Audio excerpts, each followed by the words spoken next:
Eu enterrei o corpo do meu ex no jardim da casa que ele tanto zombou, e assisti ao nascer do sol tingir de vermelho a terra fresca, como se o Tejo aprovasse a minha justiça. A amante dele. Eu a deixei viva, mas com uma cicatriz na alma que a fará acordar gritando o meu nome todas as noites, implorando por um perdão que nunca virá. E o melhor de tudo, ninguém suspeita de mim, porque eu planeei tudo com o frio cálculo de quem aprendeu a amar na dor.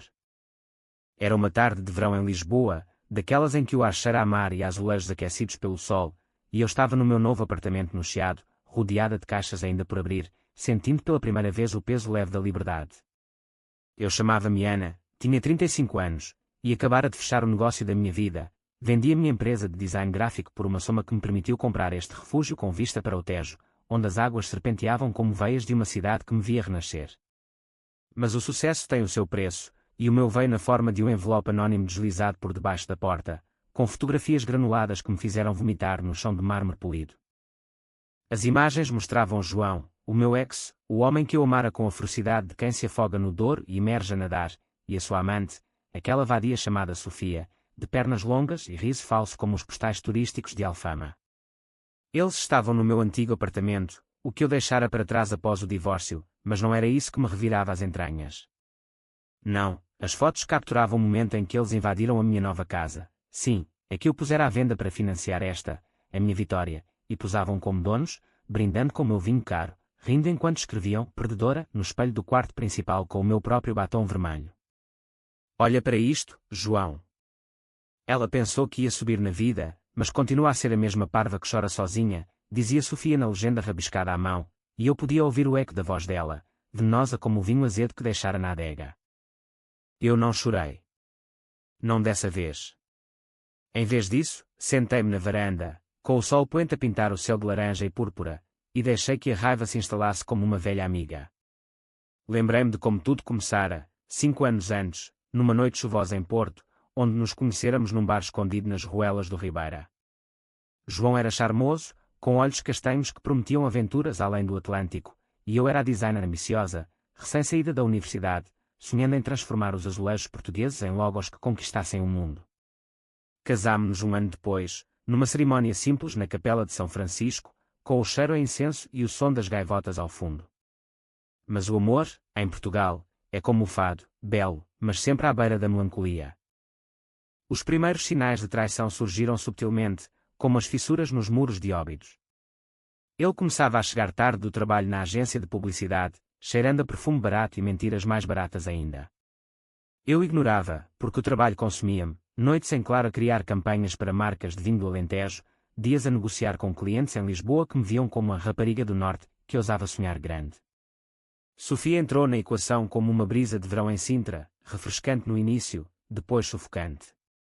Ela era a estagiária dele, 25 anos, com cabelos loiros que pareciam saídos de um anúncio de praia na Algarve, e um corpo que ele elogiava em mensagens que eu descobri por acidente, ao limpar o cacho do computador partilhado. Tu és o meu segredo sujo, Sofia.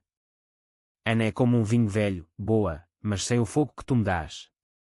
As palavras dançavam na tela como facas, e eu senti o mundo desabar, como se o terremoto de 1755 tivesse regressado para abalar as fundações do meu coração. Confrontá-lo foi como dançar um fado raivoso. Ele negou, chorou, prometeu, mas os encontros continuaram, escondidos em motéis de Cascais ou no apartamento dela em Belém, perto dos pastéis de nata que ele me trazia como oferenda de paz. Eu parti, claro. Assinei os papéis do divórcio no notário em Coimbra, com as mãos a tremer como folhas de sobreiro ao vento, e jurei nunca mais olhar para trás. Mas o destino, esse filho da puta caprichoso, tem o hábito de nos cuspir na cara. Após o divórcio, enterrei-me no trabalho. A minha empresa cresceu como as vinhas no Douro, de um estúdio minúsculo no Porto para uma agência com clientes internacionais, incluindo uma cadeia de hotéis em Madeira que me pagou uma fortuna por uma campanha que capturava o espírito das levadas. Eu mudei-me para Lisboa, comprei o apartamento antigo para o vender e investi no novo, este ninho no Chiado, com varanda que dava para o arco da Rua Augusta e o bulício dos turistas que me faziam sentir viva. Era o meu troféu, a prova de que eu não era a perdedora que eles pintavam. E então veio o envelope. Abri-o com as unhas pintadas de vermelho sangue, e as fotos espalharam-se pela mesa de vidro como confetes de um carnaval amargo. Lá estava João, de fato amarrotado, a abrir a garrafa de Porto que eu guardara para uma ocasião especial, enquanto Sofia, com um vestido curto que mal cobria as coxas, escrevia as zombarias no espelho. Como souberam da casa à venda? Provavelmente através de um agente imobiliário corrupto. Lisboa está cheia deles, como as ruas de Bairro Alto cheias de bêbados. Eles invadiram para celebrar o meu fracasso, para provar que, mesmo no auge, eu era ainda a mulher traída que merecia ser pisada. Mas eles não contavam com o facto de que a dor me transformara numa serpente, enrolada e pronta para morder. Naquela noite, não dormi. Caminhei pelas ruas do Chiado, o ar fresco do Tejo a acariciar a minha pele como um amante vingativo. Parei num café escondido, pedi um galão forte e observei os transeuntes, casais de mãos dadas, velhos a jogar dominós, uma guitarrista de fado a entoar lamentos que ecoavam os meus. Ai, o amor é uma navalha que corta devagar, cantava ela, e eu sorri pela primeira vez desde as fotos. Porque eu sabia, a vingança não é um grito, é um sussurro que se alastra como névoa do Atlântico. Comecei a planear no dia seguinte, com uma caneta e um bloco de notas, traçando linhas como se desenhasse um logo perfeito, lógico, implacável, português na sua essência, paixão contida, mas letal. Primeiro, investiguei. Contratei um detetive privado, um tipo chamado Rui de Matos, ex-polícia de Faro com olhos de quem viu demasiado sol e pouca justiça. Ele era discreto, como os monjos de Alcobaça, e por 200 euros me trouxe o dossiê, João endividado até às orelhas com apostas no futebol, Benfica versus Porto, claro, as paixões que o consumiam, e Sofia, grávida de 3 meses, a mendigar por um anel que ele nunca compraria. Eles viviam num tugúrio em Alvalade, com paredes mofadas e sonhos murchos. Perfeito. Eu usaria isso, seria uma teia onde cada fio era uma mentira minha, embrulhada em verdades que o sufocariam. Contactei João através de uma conta falsa no Instagram, fingindo ser uma admiradora da sua criatividade publicitária. Vi o seu perfil e adorei o seu trabalho. Sou designer em Lisboa, que tal um café para trocar ideias? Ele mordeu o isco como um peixe no Tejo, ávido por elogios que a vida lhe negava. Marcámos no A Brasileira, onde Fernando Pessoa outrora se sentara, e eu cheguei com um vestido azul como o azulejo de São Bento, cabelos soltos como as ondas de Nazaré. Ele estava lá, mais magro, com olheiras que o faziam parecer um fantasma de fado, e sorriu ao ver-me, ou melhor, ao ver a ilusão que eu criara. Ana. Não, espera, tu és. Balbuciou, e eu ri, leve como o vinho verde. Não, sou Marta. Desculpa a confusão. Mas agora que estamos aqui, conta-me da tua vida. Ouvi dizer que andas a lidar com casas à venda, que fascinante. Ele engoliu o engano, faminto por conversa, e desabafou, sobre as dívidas, sobre Sofia que o pressionava pelo bebé, sobre como odiava ver ex-mulheres subirem na vida. A Ana, por exemplo, comprou uma casa chique, mas aposto que é só fachada. Nós fomos lá, eu e a Sofia, para rir um bocado. Ela merece.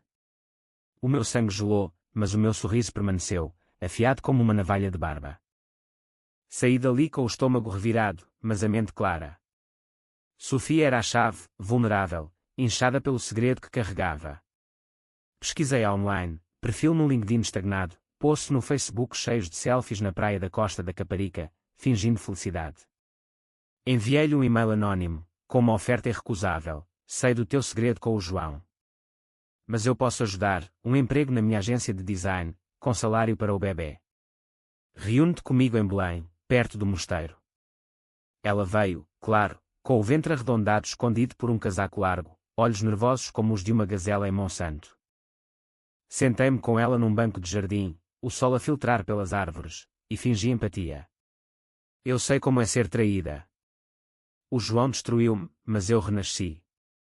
Deixa-me ajudar-te a escapar. Ela chorou, desabafou sobre os abusos dele, gritos à noite, mãos que apertavam demasiado, e eu anotei tudo, gravando discretamente com o telemóvel no bolso. Confia em mim, sussurrei, e ela confiou, assinando um acordo de confidencialidade que eu forjara, prometendo sigilo em troca de um adiantamento. Mas o documento era uma armadilha, cláusulas que a ligavam a mim, forçando-a a testemunhar contra ele se eu quisesse. A teia apertava. Convidei João para uma noite de reconciliação falsa, num hotel em Cascais, com vista para o mar agitado. Bebemos vinho do Dão, e ele, embriagado pela ilusão de um novo começo, confessou tudo, a invasão, as risadas, o ódio mesquinho pelo meu sucesso. Tu merecias sofrer, Ana. Eras demasiado boa para mim. Eu sorri, servindo-lhe mais um copo, e quando ele adormeceu, revistei o quarto, encontrando o recibo do agente imobiliário que os deixara entrar, suborno de 50 euros, patético como ele. Liguei para Rui, acaba o trabalho. Quero os expostos. Os dias seguintes foram um turbilhão de sussurros. Espalhei rumores em círculos comuns, amigos de Porto que ainda nos ligavam, contando a versão de Sofia sobre os abusos, com provas anônimas enviadas por e-mail. João perdeu o emprego na agência, o chefe, um lisboeta íntegro, não tolerava escândalos. Sofia, aterrorizada, fugiu para a casa da mãe em Évora, mas eu já plantara a semente, um teste de paternidade falso, enviado por correio, provando que o bebê não era dele. Ele enlouqueceu, telefonando-me, sim, descobrira que Marta era eu, gritando insanidades sobre vingança. Mas a minha vingança era mais subtil, mais portuguesa, um veneno lento, como o vinho que envelhece nas caves de Vila Nova de Gaia. Marquei o encontro final, os três, num armazém abandonado nas docas de Alcântara, onde o cheiro a sal e ferrugem pairava como um presságio. Vim acabar isto, disse eu, de pé sob uma lâmpada fraca, o Tejo rugindo ao fundo. João chegou primeiro, olhos ingestados, punhos cerrados. Tu és uma bruxa, Ana. Destruíste tudo. Sofia veio a seguir, trêmula, suplicando paz pelo bebê. E então, o clímax. Eu revelei as gravações, os documentos, os rumores que os isolavam como leprosos em Madeira. Vocês invadiram a minha casa para me humilhar. Agora, eu invado as vossas almas. João atacou, mas Rui surgiu das sombras, algemando com a calma de quem caça contrabandistas no Algarve. Não era polícia, mas o suficiente para o aterrorizar. Sofia desmaiou, e eu ajoelhei-me ao lado dela, sussurrando, o bebê é teu fardo agora. Vive com a culpa de teres rido da mulher que te poderia ter salvado. Deixei-os lá, partidos como azulejos rachados, e regressei ao meu apartamento no Chiado. O sol nascia, tingindo o Tejo de ouro, e eu senti, pela primeira vez, a paz de quem enterra o passado no jardim da alma. Mas a noite trouxe sonhos, o riso deles e quando, misturado com o fado de Amália Rodrigues, e eu acordava suada, questionando se a vingança me salvara ou me condenara. Em Portugal, o drama nunca acaba, ele apenas muda de máscara. Os meses que se seguiram àquele confronto nas docas foram como uma maré baixa em Matosinhos, revelando detritos que eu pensara afundados para sempre. Eu viajava muito agora, com a agência florescendo, contratos em Espanha, reuniões em Paris onde os franceses elogiavam o meu toque ibérico, mas Lisboa era o meu ancorador, e o Chiado o meu confessionário. Todas as manhãs, tomava o pequeno almoço na varanda, pão de mafra com queijo da serra, café preto como a noite que eu combatera, e observava o rio que tudo via e nada julgava. Mas o julgamento era meu, e ele roía-me por dentro como traças nas tapeçarias de tapeçaria de arraiolos. João foi preso por invasão de propriedade e assédio, as gravações de Sofia foram o prego no caixão, entregues anonimamente à polícia de Alcântara. Ele telefonava da cadeia em Caxias, voz rouca pelo desespero, implorando, Ana, por amor de Deus, retira a caixa. Eu errei, mas tu foste cruel. Cruel? Ri-me sozinha, recordando o batom no espelho, e desligava sem uma palavra. Sofia deu à luz um menino no hospital em Évora, sozinha, com a mãe a amaldiçoar o nome de João como se fosse uma praga bíblica. Ela mudou-se para o Alentejo, trabalhando como empregada no Olival, longe dos sonhos de glamour que outrora a cegaram. Eu enviava-lhe postais de Lisboa, imagens de pastelarias em Belém, de festas no Bairro Alto, sem assinatura, apenas para lembrar-lhe o que perdera. Mas a vingança, ela tem garras que se voltam contra quem as empunha. Comecei a sonhar com ele, João, não como o traidor, mas como o homem que eu amara nas noites de Porto, quando dançávamos ao som de guitarras em bares enfumaçados. Acordava com o peito apertado, questionando se o sucesso valia o vazio que ele deixara. Consultei uma terapeuta em Saldanha, uma mulher chamada Doutora Isabel, com óculos de ar fino e sotaque alentejano que acalmava como uma canção de berço. A raiva é um vinho que azeda se não for bebido com moderação, Ana. O que queres realmente? Justiça ou paz? Paz. Em Portugal, paz é um luxo para os santos de Fátima. Eu queria mais. Decidi aprofundar a ferida de Sofia. Descobri, através de Rui, que ela postava discretamente no Facebook sobre a maternidade solitária, fotos do bebê com legendas melancólicas, pequeno guerreiro no mar de oliveiras. Contactei-a via mensagem privada, fingindo ser uma amiga anónima que passou pelo mesmo. Eu sei o que é criar sozinha após uma traição. Deixa-me ajudar, um donativo para o bebê, sem perguntas. Ela aceitou, claro, faminta por bondade, e trocámos e-mails. Ela desabafava sobre a depressão pós-parto, sobre noites em que o choro do filho a fazia questionar a vida. Eu respondia com conselhos venenosos, disfarçados de empatia: homens como o João merecem sofrer.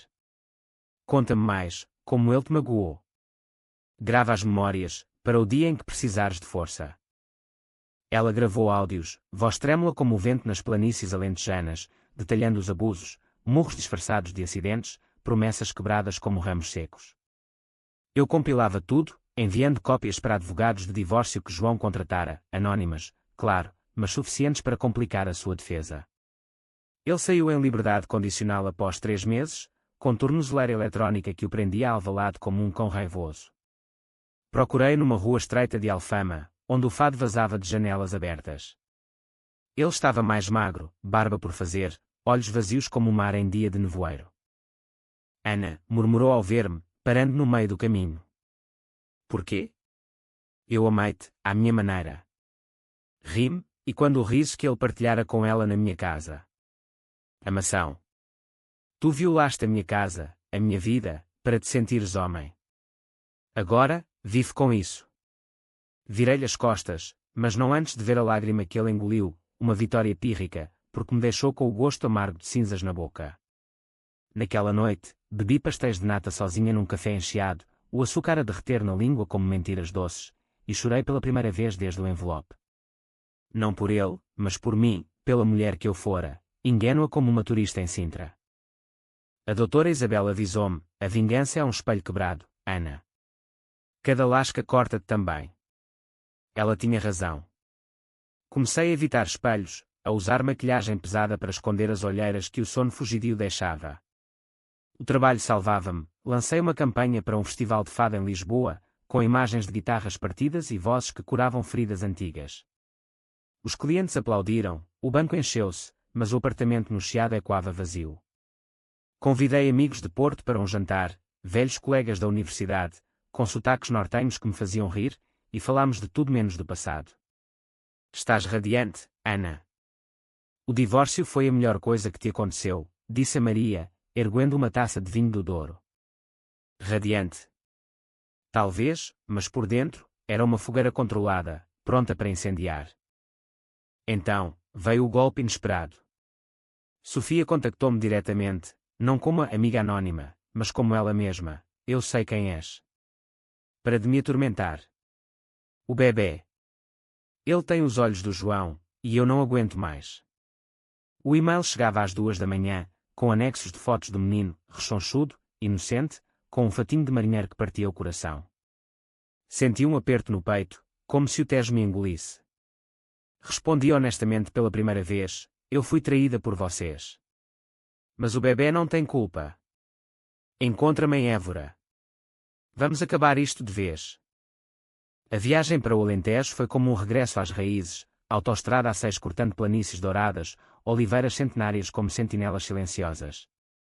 Cheguei ao olival dela ao pôr do sol, o ar cheirando a terra e ervas selvagens. Sofia esperava na varanda de uma casa caiada, o bebê ao colo, olhos inchados de noites sem dormir. Porquê, Ana? Nós éramos amigas, antes disto tudo. Amigas. Rime, amarga. Tu dormiste com o meu marido. Invadiste a minha casa para me humilhar. Isso não é amizade, é guerra. Ela chorou, balançando o bebê que começava a resmungar, e desabafou, sobre o arrependimento, sobre como João a manipulara, sobre o desejo de recomeçar em Faro, longe de Lisboa e das suas sombras. Eu ouvi, o sol a mergulhar no horizonte como um aviso, e algo se partiu em mim.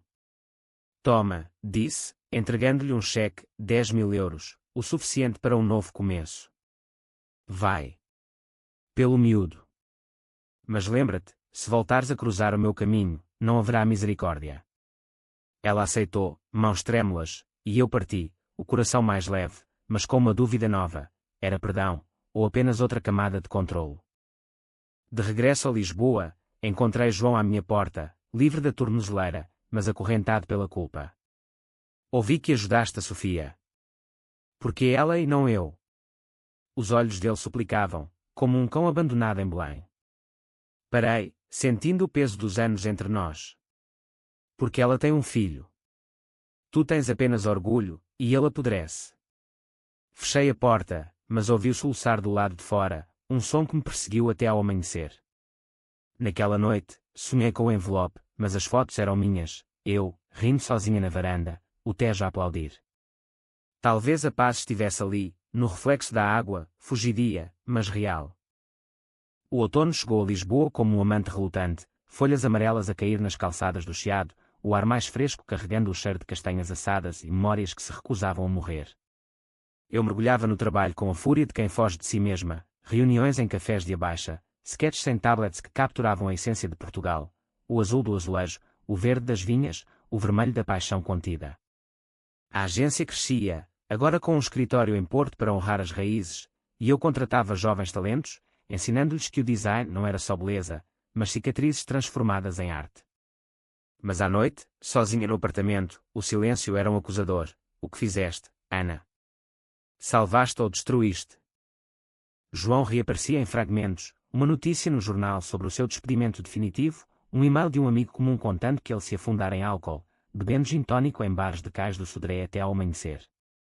Ele pergunta por ti, Ana. Diz que quer desculpar-se. Desculpas. Em Portugal, desculpas são como o fado, belas, mas vazias sem ação. Ignorei, focando-me em Sofia, os postais pararam, mas Rui reportava que ela prosperava em Faro, abrindo uma pequena loja de artesanato com o dinheiro que eu dera, o bebê a engatinhar em tapetes de arraiolos que ela tecia. Orgulho misturado com inveja, ela renascia, enquanto eu me debatia em areias movediças. A doutora Isabel pressionava nas sessões, explora a raiva, Ana. O que ela esconde? Escondia medo, claro, medo de amar de novo, de falhar, de ser a perdedora que eles pintaram. Experimenta dátala, sugeriu ela, com um sorriso maroto. Não para sexo, mas para lembrar que o mundo tem homens decentes.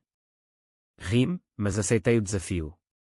Baixei uma app de encontros, filtrando por amantes de fado e vinho verde, e marquei com um professor de história em Alfama, chamado Miguel, com barba grisalha e olhos que sorriam como o sol de Évora. O primeiro encontro foi num tasco de fado. Ele chegou com um livro de Camões debaixo do braço, e conversámos sobre os Lusíadas enquanto uma fadista cantava de amores perdidos. A traição é o preço da coragem de amar, disse ele, erguendo a taça, e pela primeira vez em anos, senti faíscas, não paixão, mas possibilidade. Caminhámos pelas ruelas iluminadas por lanternas, o cheiro a jasmim no ar, e ele beijou-me na porta do meu prédio, suave como uma brisa do Tejo. Mas no apartamento, sozinha, o pânico veio. E se ele descobrisse o meu passado? E se eu o destruísse como aos outros? Desisti após 3 encontros, desculpas vagas sobre trabalho, e mergulhei mais fundo na obsessão. Comecei a vigiar João, não fisicamente, mas através de perfis falsos nas redes, onde ele postava rants sobre mulheres vingativas que destroem vidas. Comentei anonimamente, talvez se não traísses, não precisasses de culpar. Ele bloqueou, mas o veneno espalhava-se, amigos desertavam, deixando-o isolado como um farol em Cabo da Roca durante a tempestade. Uma noite, recebi uma carta dele, manuscrita em papel amarelado. Ana, eu sei que te magoei. Mas a Sofia. Ela mentiu sobre tudo. O bebê não é meu, mas eu cuidei como se fosse. Volta para mim. Podemos recomeçar em Porto, longe disto. Rasguei-a, mas as palavras ficaram, como grafite em muros de Lisboa. Recomeçar. Com um homem que invadira a minha casa para rir. Mas a dúvida crescia, e se ele mudasse? Liguei para Sofia, diretamente desta vez, o número que Rui me dera. É verdade. O bebê não é dele. A voz dela tremeu do outro lado da linha, o choro de um bebê ao fundo. Sim. Foi um erro, Ana. Eu queria machucá-lo como ele me machucava. Mas tu. Tu foste pior. Aqueles áudios que enviaste para os advogados, destruíram-no. Pior. Senti um frio na espinha, como o vento de inverno no Douro. Eu só queria justiça. Silêncio, depois, justiça ou ódio? Vem vê-lo, Ana. Vê o que a tua justiça criou. A viagem a Faro foi impulsiva, guiada por uma estrada litoral que serpenteava como as minhas emoções, praias desertas de Sagres, falésias que desafiavam o Atlântico. Encontrei-a na loja, um espaço colorido com cerâmicas de Estremoz e tecidos alentejanos, o bebê a brincar num berço improvisado. Ele era adorável, com cachos escuros e olhos curiosos, e ao pegá-lo, senti um aperto no coração que não esperava. Chama-se Tomás, disse ela, voz suave agora. Pelo avô. Ele não sabe de nada disto. Sentámo-nos num café próximo, com vista para o mar, e falámos, não como inimigas, mas como sobreviventes. Ela confessou o ódio que a consumira, o desejo de vingança contra João por a abandonar na gravidez. Eu confessei o vazio que a minha raiva deixara. Eu pensei que te odiava, admiti, mexendo o café. Mas é a mim que odeio, por ter confiado. Ela assentiu, lágrimas caindo como gotas de chuva no Alentejo seco. Nós duas fomos peões no jogo dele. Mas o Tomás. Ele merece melhor. Partimos como aliadas improváveis, prometendo silêncio mútuo, e eu regressei a Lisboa com o peito mais leve, mas a mente em turbilhão. O perdão era possível. Ou era apenas outra ilusão, como um nevoeiro que encobre Sintra. João esperava na minha porta novamente, desta vez com flores de alfama, cravos vermelhos, símbolo de paixão e dor. Eu sei da Sofia. Ela contou-te mentiras. Deixa-me explicar. Deixei-o entrar, contra todos os instintos, e sentámo-nos na varanda, o Tejo a testemunhar. Ele chorou, desabafando sobre a depressão, as noites em que pensara em acabar com tudo nas docas de Alcântara. Eu era fraco, Ana. Tu eras forte demais, e eu invejei isso. A invasão. Foi estupidez, para me sentir poderoso. Ouvi, o coração dividido como o mapa de Portugal entre norte e sul, e pela primeira vez, vi o homem por trás do monstro, quebrado, humano. Mas o perdão não veio fácil. Sai da minha vida, João. Para sempre. Ele partiu, cabeça baixa, e eu chorei até ao amanhecer, o sol nascendo como uma promessa traída. A doutora Isabel sorriu na sessão seguinte, é progresso, Ana. Reconhecer a dor é o primeiro passo para a cura. Cura? Talvez. Mas a cicatriz permanecia, pronta para sangrar ao menor toque. O inverno trouxe geadas a Lisboa, raras, mas cortantes como as verdades que eu começava a enfrentar. O chiado cobria-se de luzes natalícias, turistas a fotografar o presépio na Praça do Comércio, mas eu sentia-me uma estranha na minha própria cidade, vagando por ruas que outrora me abraçavam. O trabalho era o meu escudo, finalizei um projeto para o Museu do Fado, com logos que evocavam vozes partidas e corações remendados, e o lançamento foi um sucesso, vinho espumante de bairrada fluindo, aplausos que ecoavam como ondas no Tejo. Mas nos intervalos, a mente voltava a eles, João, agora a trabalhar como porteiro num hotel em Cascais, humilhado mas vivo, Sofia, florescendo em Faro com Tomás a dar os primeiros passos. Decidi viajar, não para fugir, mas para me encontrar. Escolhi o Douro, terra dos meus antepassados, onde as vinhas se agarram às encostas como memórias teimosas. Aluguei uma quinta em Pinhão, com vista para o rio que serpenteava prateado, e passei dias a colher uvas tardias, mãos sujas de terra que me ancoravam à realidade. Ali, sem sinal de telemóvel, escrevi num diário, entradas cruas sobre a traição, a invasão, a vingança. Eu enterrei os vivos nas suas culpas, mas quem me enterrou a mim? As palavras fluíam como o vinho tinto que provava nas provas, robusto, com notas de amargor e fruta madura. Um produtor local, um homem chamado António com mãos calejadas e riso fácil, tornou-se companheiro improvável. O Douro ensina paciência, Ana. As uvas sofrem o inverno para dar o melhor vinho. Passeávamos pelas quintas, ele contando histórias de enchentes passadas que varreram vinhas inteiras, e eu partilhava fragmentos da minha, não os detalhes sangrentos, mas o suficiente para ele ver a ferida. A traição é como uma geada, congela, mas o sol derrete. Beijámo-nos uma noite, sob estrelas que pareciam azulejos no céu, mas foi terno, sem fogo, um lembrete de que o corpo cura antes da alma. De regresso a Lisboa, o Natal aproximava-se, e com ele, convites familiares. A minha mãe, em Braga, insistia, vem, filha. O Minho cura tudo com caldo verde e abraços. Fui, treino alfa pendular cortando o país como uma faca, e lá, entre primos barulhentos e o cheiro a lenha na lareira, senti o primeiro vislumbre de normalidade. Mas na véspera, um telefonema de Rui: João está mal, Ana. Tentativa de suicídio no hotel. Deixou uma nota com o teu nome. O mundo parou, o caldo esfriando na tigela. Porque eu? Por culpa, claro, a minha vingança o empurrara para o abismo.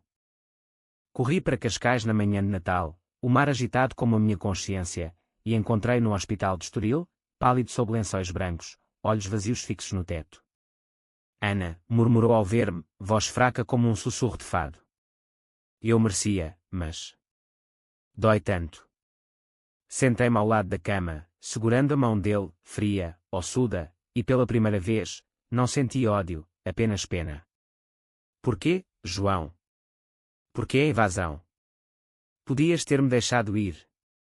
Ele chorou, contando tudo, a insegurança que o corroía desde a infância em Lisboa pobre, o medo de perder-me para o sucesso, a amante como bálsamo temporário que se tornara veneno. Eu queria ferir-te para te manter perto, na dor. Estúpido, eu sei. Fiquei horas, ouvindo, e algo se quebrou em mim, não perdão pleno, mas compaixão, essa prima distante da misericórdia. Chamei a família dele, ausente há anos, e arranjei terapia para ele, pagando anonimamente através de uma associação em Cascais. Vive, João. Mas sem mim. Saí dali com o coração em farrapos, o sol de inverno fraco a filtrar pelas janelas, e dirigi-me à praia da Conceição, onde o Atlântico rugia como um réquiem. Mergulhei os pés na água gelada, gritando para as ondas, eu sou mais do que isto. E era, designer, sobrevivente, mulher. Sofia soube, através de canais que eu ignorava, e enviou uma mensagem, obrigada por o salvares. Tomás perguntou por uma tia Ana hoje. Vem visitá-lo quando quiseres. Ri-me, lágrimas misturadas com sal marinho, e aceitei o convite para Páscoa, um ponto para o futuro, talvez. De regresso ao Chiado, o apartamento parecia menos vazio, plantei flores na varanda, cravos e rosas, símbolos de renascimento. Miguel, o professor, reapareceu num e-mail. Ainda acreditas no amor, após Camões?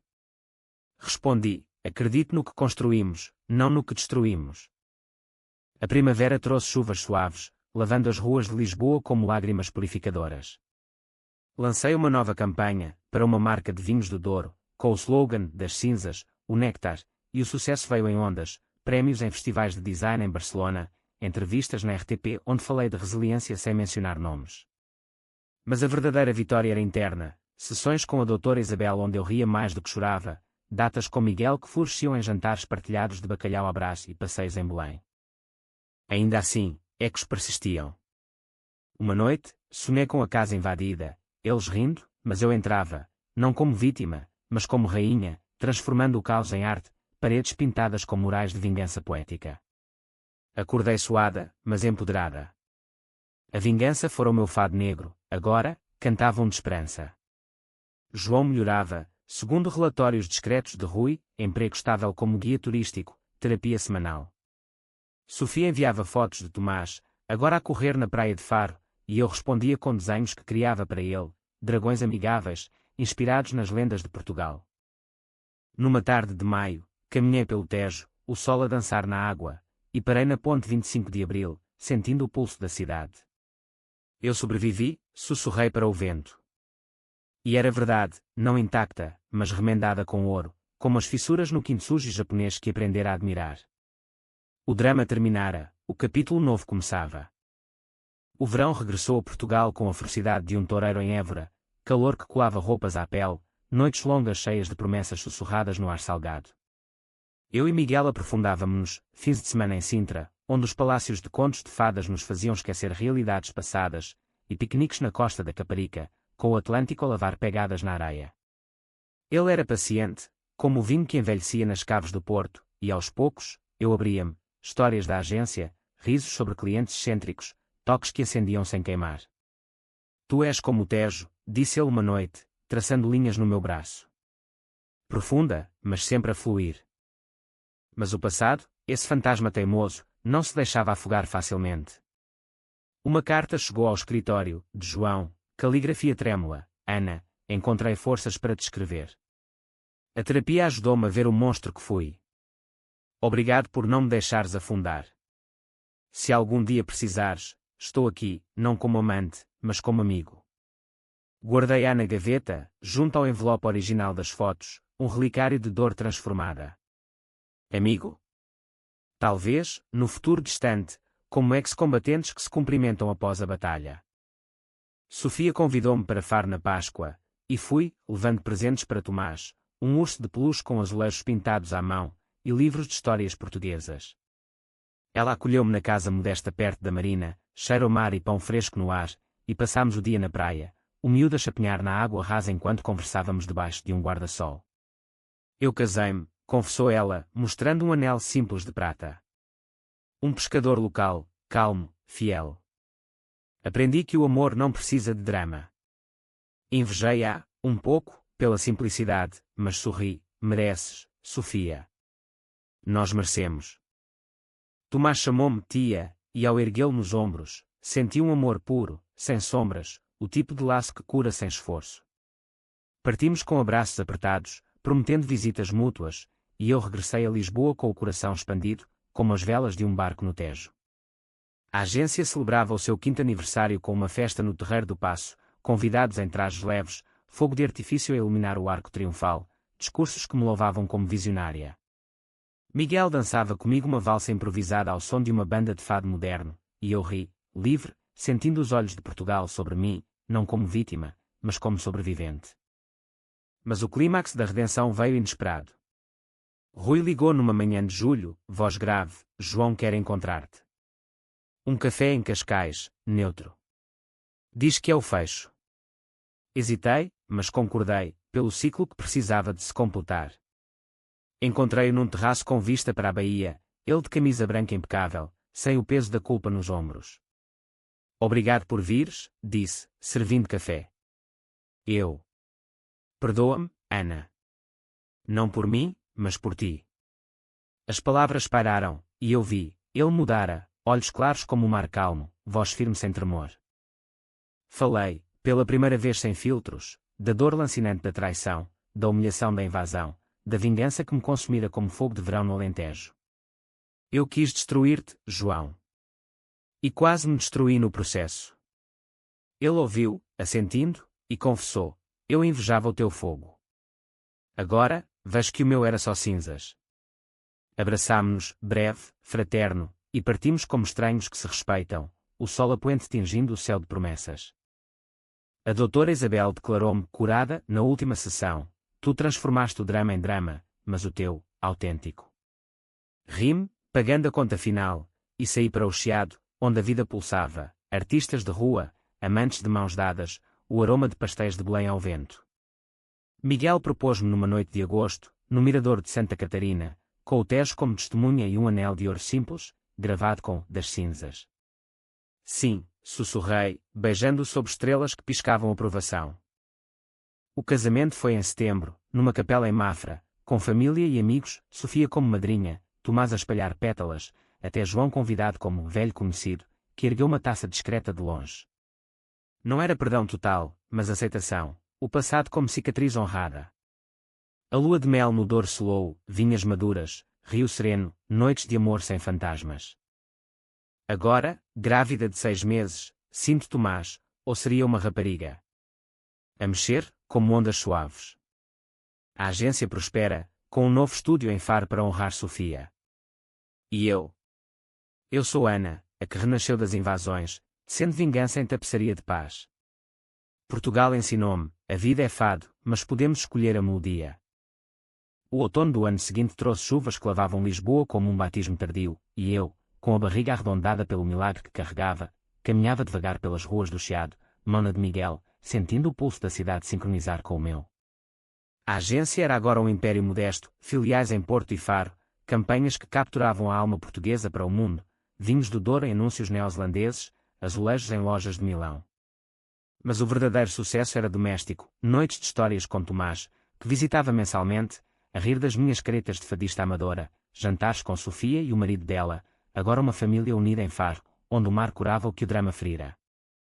João mantinha distância respeitosa, cartões de Natal, um like ocasional nas redes, vivendo em Cascais como guia, contando histórias de naufrágios para turistas que ignoravam o seu próprio. Ele encontrara paz num grupo de apoio, onde partilhava o seu fado de traição, como lição, e eu admirava-o de longe, como se admira um farol que já não guia, mas ainda brilha.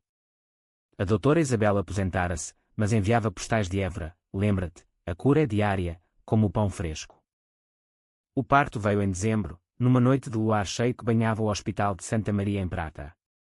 Chamámo-la Inês, pelos ventos de Cabo da Roca, e ao segurá-la nos braços, olhos azuis como o Tejo, choro forte como um fado minhoto, chorei não de dor, mas de plenitude. Miguel, exausto mas radiante, beijou-nos a ambas, e Sofia chegou no dia seguinte, com Tomás a oferecer um desenho tortuoso de uma irmãzinha com asas. Ela é perfeita, Ana. Como tu. A vida fluía agora como o rio que nos unia, dias de design criativo, onde eu mentorava jovens sobre a resiliência, o erro é o rascunho, a obra-prima vem depois, noites de berço com Inês, cujos suspiros me faziam esquecer noites de insónias passadas. Visitámos a casa antiga, a que vendera após a invasão, agora habitada por uma família jovem, com risos que ecoavam pelas janelas. Parei na rua, mão na barriga ainda sensível, e sorri, o espelho estava limpo, sem batom de zombarias. Anos se passaram em flashes, Inês a dar os primeiros passos no chiado, tropeçando em calçadas como eu tropeçara na vida, Tomás a entrar na escola em Faro, com um caderno de desenhos que eu criara, casamentos e batizados que teciam a nossa teia improvável. João casou-se com uma viúva de Porto, uma mulher serena que o ancorava, e enviaram-nos um convite que aceitámos, um branche discreto em Ribeira, onde brindámos ao passado que nos forjou. Escrevi um livro, por insistência de Miguel, memórias disfarçadas de ficção, sombras no Tejo, sobre uma designer traída que tece vingança em redenção. Lançado numa livraria de Abaixa, vendeu o suficiente para doar para abrigos de mulheres em Lisboa, um ciclo fechado, dor transformada em luz. Críticos elogiaram o drama psicológico cru, com toques de fado eterno, e eu sorri, sabendo a verdade por trás das palavras. Hoje, aos 40, sento-me na varanda do chiado, Inês no colo a apontar gaivotas, Miguel a preparar o jantar, arroz de marisco, cheiro ao oceano no ar. Sofia telefona, Tomás quer ser designer como a tia. Obrigada por tudo. E João, num e-mail raro, vi o teu livro. Capturaste a essência, dor, mas esperança. Olho o Tejo, serpenteante para o mar, e penso, a invasão foi o catalisador, a traição o fogo, a vingança a forja. Emergi remendada, mas inteira, portuguesa na alma, com paixão que não destrói, mas constrói. O sol põe-se, tingindo o céu de vermelho como terra fresca, e eu sussurro para Inês, a vida é um fado, minha filha. Mas canta o teu, alto e verdadeiro. E assim, o drama acaba, não com um estrondo, mas com um sussurro de paz, e quando nas ruelas eternas de Lisboa.